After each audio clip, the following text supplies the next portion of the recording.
Un saludo cordial y afectuoso para toda la audiencia y para el Ministerio Verdad Adventista.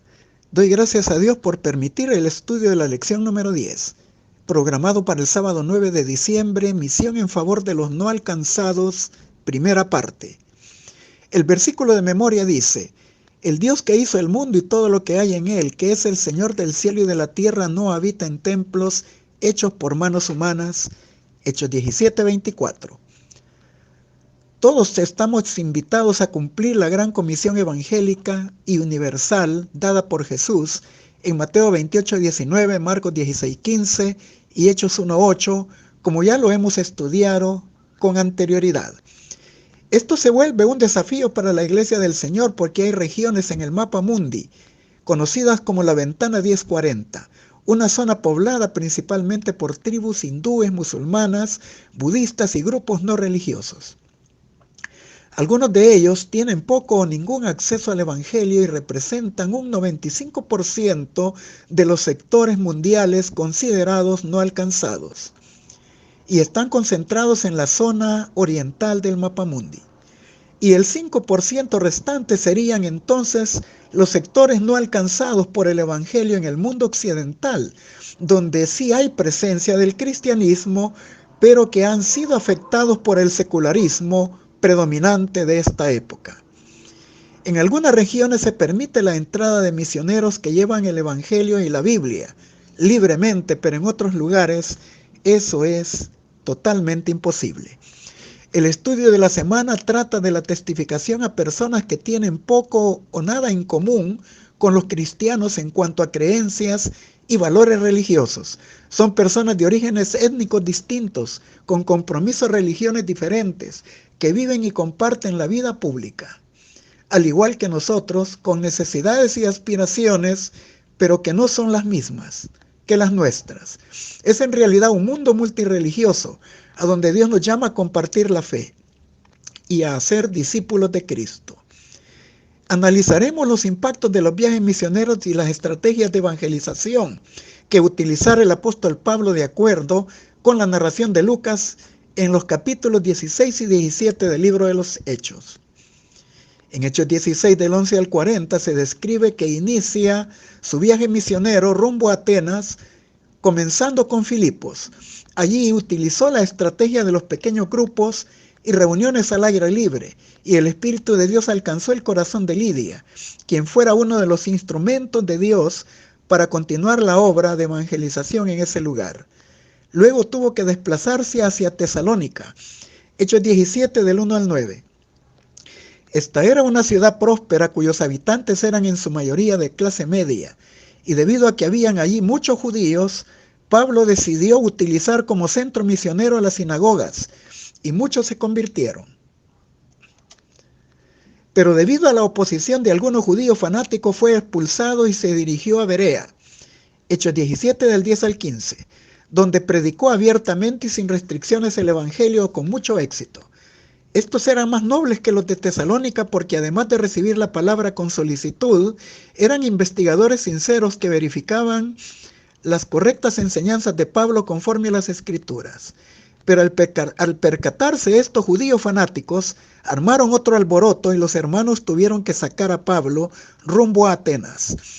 Hechos 17 del 16 al 34 describe a Atenas como una ciudad de filósofos y de las bellas artes, cuna de personajes célebres como Sócrates y sus técnicas de preguntas dubitativas para hallar respuestas cruciales. La técnica de Aristóteles, que es adquisición de la mayor cantidad de conocimiento de las artes, de la ciencia, de la filosofía y de las letras.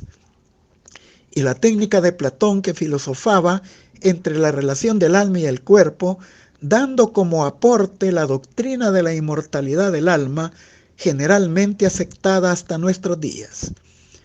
Pablo conocía todo esto, pues él fue educado en una universidad en Tarso, la ciudad natal, que competía con las universidades de Alejandría y de Atenas. Además, adquirió mayor consolidación del conocimiento de los atenienses por el contacto personal con ellos. Escuchó las disertaciones de los filósofos y sus debates en las plazas públicas. Pablo también compartía sus sus impresiones con ellos, y se indagó que había en esa ciudad una gran cantidad de dioses y una fuerte inclinación hacia la idolatría. Hechos 17 y 16. Y de que todo el atractivo de las bellas artes y la filosofía estaban orientados rumbo a fortalecer la idolatría. Esto era un desafío para Pablo al evangelizar, pero él no se limitó a hablarle solo a judíos de su raza, sino que se extendió a gentiles, y entre ellos encontró a prosélitos del judaísmo, que ya tenían un contexto de conocimiento de las escrituras del Antiguo Testamento. Pero luego también se encontró con muchos otros intelectuales que no sabían absolutamente nada de lo que llamamos herencia judeo-cristiana, y que estaban alineados en dos escuelas de pensamiento predominantes en su época, que eran la de los epicúreos y la de los estoicos. Los epicúreos se determinaban en el disfrute de los placeres de la vida sin ninguna esperanza para el futuro ni para la eternidad. Los estoicos eran totalmente opuestos a ellos, y su filosofía era templada y conservadora y alejados de los vanos placeres de la vida. Sin embargo, Pablo los pudo evangelizar a todos. Consideraremos en nuestro estudio 3 principios del ministerio de Pablo para poder evangelizar a los incrédulos atenienses. Número 1. Pablo sociabilizó con los atenienses. Número 2. Pablo se contextualizó mediante el estudio de la cultura y la vida religiosa de los atenienses. Y número 3. Pablo buscó puntos de partida para presentar el evangelio, finalizando siempre con las aplicaciones pertinentes. Comenzamos con Pablo socializó con los atenienses. Al describir lo que Pablo hizo en Atenas, Lucas escribe: así razonaba en la sinagoga y en la plaza cada día con los que concurrían. Hechos 17 y 17. El espíritu misionero de Pablo no lo dejó limitarse cómodamente a hablar únicamente a los de su raza y cultura. Siendo un hombre versado en el judaísmo e instruido a los pies de un respetado rabino, como lo era Gamaliel. Hechos 22:3. Tampoco se concentró en hablar únicamente a los gentiles temerosos de Dios, cuya visión del mundo había cambiado ya porque habían aceptado y adoptado mucho conocimiento de la fe judía. Eran prosélitos, a quienes fácilmente pudo haber confirmado en la fe, haciendo uso del contexto de las bases bíblicas que ellos poseían, sino que siempre tuvo presente en su memoria el llamado que Dios le hiciera desde su encuentro con él rumbo a Damasco. Su misión era la de llevar la luz a los gentiles y testificar ante reyes del conocimiento de Jesús el Salvador. Hechos 9:15. Así que también habló con aquellos gentiles que visitaban las plazas, fueran intelectuales o no, pero que tenían un común denominador, un trasfondo y una cosmovisión radicalmente distintas a la de los hebreos y a la de su historia sagrada. Pablo quería enseñar a los atenienses la verdad del Evangelio como es en Jesús. La ciudad de Atenas estaba llena de ídolos. Hechos 17:16. Mientras Pablo los esperaba en Atenas, el espíritu se le enardecía viendo entregada la ciudad a la idolatría. Pablo sabía lo que la idolatría había causado a Israel a pesar de las advertencias de los profetas por los juicios que cayeron sobre ellos. Y ahora se encuentra en una región plagada de idolatría. Su pasión por las almas le lleva a testificarles en forma singular, apelando a sus conciencias de que Dios no tomaría en cuenta su pasado de ignorancia e idolatría, pero que demandaba de ellos un arrepentimiento genuino y verdadero de sus pecados y una renuncia a la idolatría. Y de lo contrario, si rechazaban este mensaje, se perderían eternamente. Pablo emprendió su obra misionera con firmeza y resolución. No se desanimó fácilmente ante los obstáculos y el rechazo, sino que usaba todo su potencial que Dios le había concedido a fin de ganar almas para Jesús. En Hechos 17 y 18 al 20, todo el cúmulo de esa información que tenía de los atenienses lo utilizó con sabiduría y tacto, y escuchó los debates filosóficos públicos y participó en muchos de ellos, compartiendo con ellos algo diferente y extraño, que despertó su curiosidad y que le abrió la puerta para visitar el Areópago, donde se encontraban concentrados la mayoría de los intelectuales. Ante su exposición, los impactos no se dejaron en demora y fueron muy diversos. Algunos le llamaron de forma despectiva un palabrero, un predicador de cosas extrañas, etc. Pero Pablo dio el paso adelante aprovechando su inclinación religiosa y su politeísmo idolátrico para presentarles al Dios aún no conocido por ellos. En la actualidad nuestras ciudades siguen llenas de ídolos que pueden expresarse en esculturas y pinturas que adornan santuarios y hogares, pero otros han sido cautivados por la filosofía y tienen una visión distorsionada de la divinidad, y muchos modernos cristianos no reaccionan ante fenómenos sociales como estos, pero otros, al igual que Pablo, con el discernimiento espiritual dotado por el Espíritu Santo, responden ante esta sociedad moderna y su necesidad de Dios y de la salvación. La visión de Pablo es la base de la inspiración dentro del adventismo del concepto denominado misión global, que consiste en llevar el evangelio a los grupos de personas no alcanzadas de ninguna forma, incluyendo a paganos, idólatras, así como filósofos, como era el caso de los atenienses. Por así decirlo, Pablo establece el primer centro de estudio de misión global, donde utiliza el mercado con el fin de estudiar y probar diversas formas de compartirles la fe y llegar al corazón de ellos y a la mente de estos paganos. Para dicho fin buscó un punto de partida para hablarles de Jesús, y lo hizo cuando observó en la galería de sus dioses un altar con una inscripción que decía al Dios no conocido, y les compartió su testimonio acerca del Dios verdadero, sin dudar que una vez sembrada la palabra de Dios, el Espíritu Santo haría su obra especial a fin de impresionar los corazones sinceros de muchos que anhelarían en lo profundo de su vida ser conocedores del Dios verdadero y del verdadero camino de la salvación.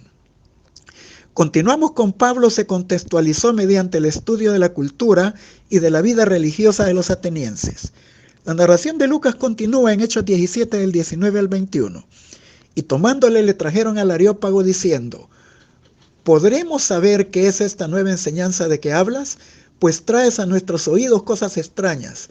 Queremos pues saber qué quiere decir esto, porque todos los atenienses y los extranjeros residentes allí en ninguna otra cosa se interesaban, sino en decir o en oír algo nuevo. La curiosidad de que Pablo mencionó a Jesús resucitado de entre los muertos causó la impresión de que hablaba de dioses extraños, y las reacciones de los epicúreos y de los estoicos hicieron posible que fuera llevado al Areópago, una parte de la ciudad donde se dirimían asuntos legales y religiosos. Aunque al parecer Pablo no enfrentó ningún tipo de juicio legal, por lo visto querían escucharle a él y a su doctrina nueva para ellos. Hechos 17 y 19. Sería difícil ignorar a alguien con la elocuencia y la pasión y la inteligencia de Pablo, aunque promoviera ideas que a aquella gente le parecían muy extrañas. Hechos 17:21, ya que ellos se inclinaban a hablar y escuchar sobre lo novedoso, las últimas ideas del tiempo. Por siglos Atenas había sido considerada el centro del pensamiento intelectual y filosófico. Los epicúreos, buscadores del placer, solo pensaban en comamos y bebamos porque mañana moriremos, así que disfrutemos de la vida. Y los estoicos, los conservadores, los éticos, con principios totalmente distintos y alejados de la vanidad, de los placeres extravagantes de la vida. Todos estaban buscando algo que impactara un cambio en su pensamiento y en su cosmovisión del mundo, como era el escuchar de un Mesías resucitado. Después de la experiencia de Pablo en Atenas y el poco éxito alcanzado con estos paganos y filósofos, escribió entonces a los corintios: me propuse no saber nada entre ustedes, sino solamente a Jesucristo y a este crucificado. Primera de Corintios 2:2. Continuamos con Pablo. Buscó puntos de partida para presentar el Evangelio. Tal como recomienda Primera de Pedro 3:15, nosotros debemos de estar siempre preparados para presentar respuesta ante aquellos que pidan la explicación de la razón de nuestra esperanza en Jesucristo. Pablo les habló de Jesús resucitado, y paseándose por la galería de los héroes y dioses del Areópago, llamó la atención de estos filósofos al ver que ellos tenían un altar con una inscripción que decía al Dios no conocido. Y esta fue la oportunidad de oro, porque percibió que ellos no estaban cerrados al conocimiento de un nuevo Dios. Así que sin demora, les presentó a Dios el Padre y a Jesucristo y su participación en la creación de todo lo que existe, como quien da vida, movimiento y ser a cada ser humano. Le da la conciencia y la intelectualidad y la sabiduría para ponerla en acción, y luego les aclaró su trascendencia, que no puede ser confinado a un templo hecho de manos humanas, ni puede ser representado por ninguna forma de imaginación humana en esculturas y en cuadros, como lo hace usualmente la idolatría. Les aclaró que Dios no depende en lo absoluto del ser humano, sino que somos nosotros quienes dependemos absolutamente de Dios, pero que a la vez no es un Dios lejano, sino que es un Dios cercano que puede ser encontrado aún palpando si fuésemos ciegos, y que Él desea habitar en nuestras vidas. Pablo pasó de un método inductivo de todo lo conocido hacia lo desconocido de los atenienses, a fin de guiarlos a ese Dios no conocido aún por ellos. No hizo ningún sarcasmo ni ridiculizó su idolatría, sino que con mucho tacto utilizó la información que ya tenía acumulada para aplicarles el método de Cristo y ayudarles a alcanzar el conocimiento del Dios verdadero y aún preparar sus almas para el juicio venidero. Muchos de ellos experimentaron un arrepentimiento genuino y verdadero, abandonando la vanidad de la ignorancia y la idolatría. Las palabras que utilizó fueron atenienses, en todos los veo muy religiosos, Hechos 17:22, y luego añadió, porque al pasar y observar los monumentos de su culto, vi un altar donde decía al Dios no conocido, Hechos 17:23. Pablo vio que no se acercaban a la recepción de un conocimiento nuevo en términos de Dios. Les dio la evidencia de que conocía su religión. Les testificó de Jesús con una actitud respetuosa y llena de sincera simpatía hacia ellos, como quien venía con un mensaje importante y ante el cual ellos ya habían abierto la puerta. El altar del Dios no conocido por ellos fue su punto de partida, aprovechando, como Jesús cuando se entrevistó con el joven rico para decirles: una cosa les hace falta y yo se la voy a compartir. El testimonio de Jesús en labios de Pablo cambiaría totalmente su cosmovisión del mundo y el Espíritu Santo convencería a los susceptibles de pecado. Juan 16:8. Hasta aquí Pablo les habló con elocuencia y naturalidad como quien no habla de una divinidad extraña, sino como a una ya honrada por ellos, pero sin saberlo. No prueba la existencia de Dios, sino que la da por admitida. No viene a proponer novedades, sino a sacarlos de la ignorancia, partiendo de sus elementos e ideas religiosas populares. Su mensaje es una proclamación, es un anuncio, no es un razonamiento. Proclama la fe en un solo Dios, que realmente no era desconocido por los griegos. Su oratoria es profética. No buscó propiciar debates, pero sí quería comunicarles una buena noticia. El Euangelión, el Evangelio. El discurso está en Hechos 17 del 24 al 27, pero el desafío era darles a conocer cómo es el Padre, el Dios de la Biblia, el Dios creador único y viviente, todopoderoso, activo en la naturaleza y en la historia, autor de un orden moral, y lo presenta alrededor de las ideas principales como el Dios creador y su relación con la humanidad.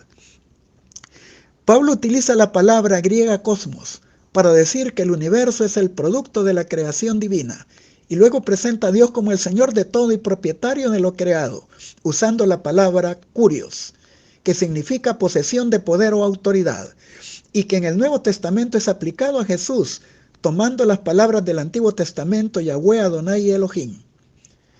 Si es Dios quien provee todo a todos, y es omnipotente y por lo tanto no se sirve de nosotros como para suplir una necesidad propia, pues solamente se sirve a aquel que está necesitado de algo, incluso de una forma de culto de origen humano, ya que Él se ha revelado en la forma como debe de ser adorado y servido.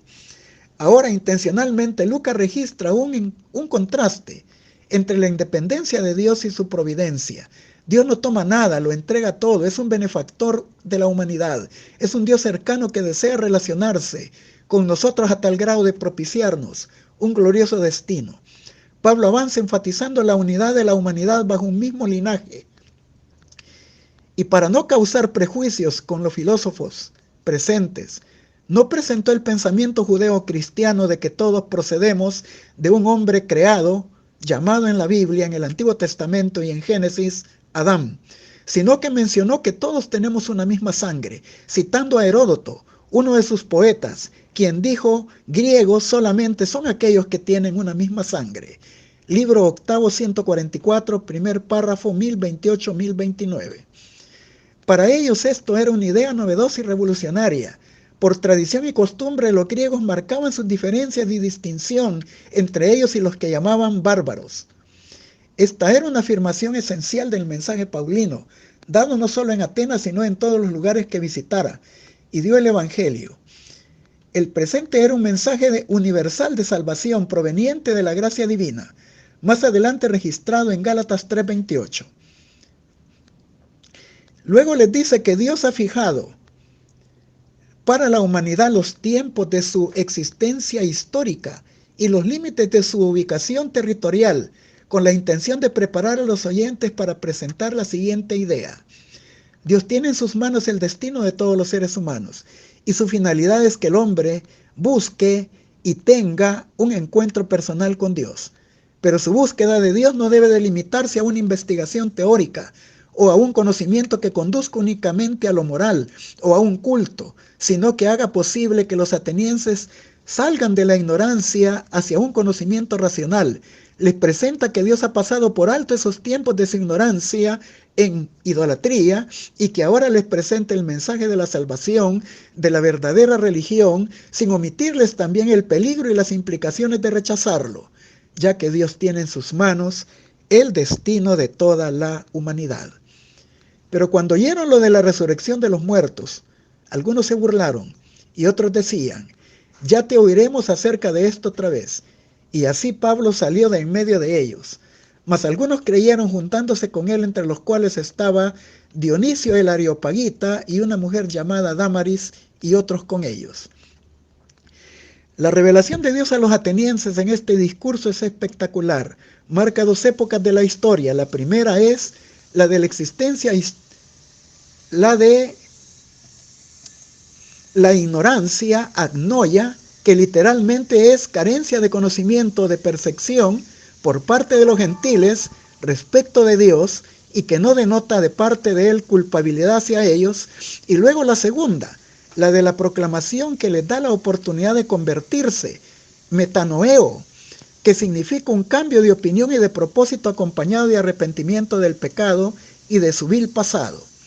Pablo les anuncia ahora a los hombres que todos y en todas partes deben de convertirse. Este universalismo de la invitación evangélica es característico de la predicación apostólica y la principal misión de Pablo, que lo llevó a dar su mensaje a todo el mundo gentil conocido.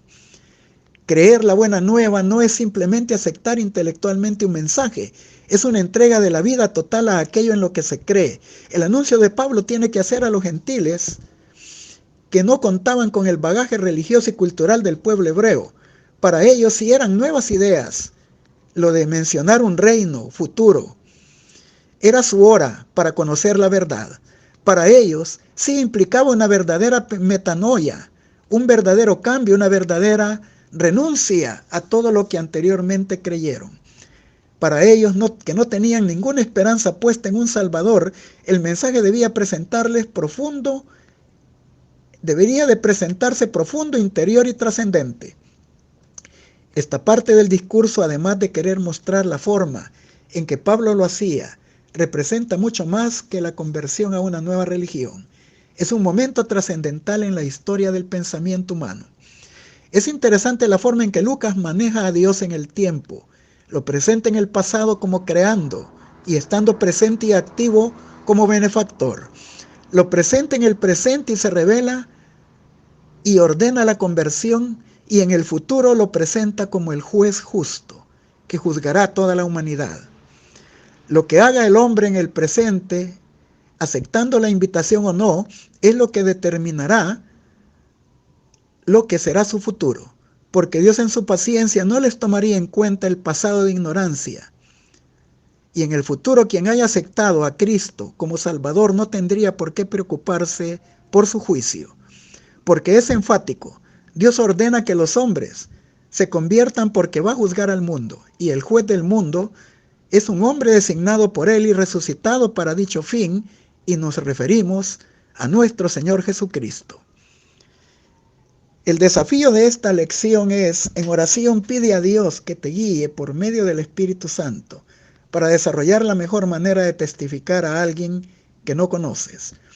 Y el desafío avanzado dice: comparte tus estudios y convicciones acerca del Evangelio eterno, usando las redes sociales, y conviértelas tu propio areópago. Y sin lugar a dudas, algunos de ellos no rechazarán tus mensajes, que de acuerdo como Dios te lo permita o te lo inspire, serán con frecuencia diaria, semanal, mensual, etc. Finalizamos con las aplicaciones pertinentes. Dios busca frutos en su iglesia, frutos que respondan a las lecciones de Cristo, que sean dignos de la verdad que profesamos creer y que revelen la sabiduría y la misericordia de Cristo. El Señor pide un ministerio convertido, un ministerio que vaya al encuentro de las personas donde ellas están, que esté de acuerdo con ellas siempre que pueda, pero que no niegue la verdad. No debemos encerrarnos entre cuatro paredes para que nuestra luz no pueda llegar a los demás. Hay un terreno común donde podemos encontrarnos con los que no son de nuestra fe, donde podemos estar de acuerdo en los principios y en lo que respecta a las lecciones de Cristo. Pocos se volverán combativos a causa de estos principios santos. Manuscritos Redimidos, tomo 6, página 104, de 1898. El predicador no debe de pensar que se ha de decir toda la verdad a los incrédulos en una sola ocasión. Debe de estudiar con cuidado cuándo debe de hablar, qué debe decir y qué debe de callar. Esto no es practicar el engaño, es obrar como obraba Pablo. Siendo libre para con todos, escribió a los Corintios: me he hecho siervo de todos para ganar a más. Me he hecho judío como judío para ganar a los judíos y a los que están sujetos a la ley, aunque yo no sea sujeto a la ley, como sujeto a la ley, para ganar a los que están sujetos a la ley, y a los que son sin ley, como que si yo fuera sin ley, no estando yo sin ley de Dios, mas en la ley de Cristo, para ganar a los que están sin ley. Me he hecho a los flacos flacos, para ganar a los flacos. A todos los que he hecho, me he hecho todo en todos, para que de todo punto salve a algunos. Así variaba el apóstol Pablo su manera de trabajar y adaptaba el mensaje a las circunstancias en que se veía colocado. Después de trabajar pacientemente, obtenía gran éxito, aunque eran muchos los que no querían ser convencidos. Algunos hoy día no serán convencidos por ninguno de los métodos de presentar la verdad, y el que trabaja para Dios debe de estudiar cuidadosamente los mejores métodos a fin de no despertar prejuicios ni espíritu combativo. Obreros Evangélicos, páginas 123 y 124. Les deseo un feliz sábado en la bendita y gloriosa presencia del Señor.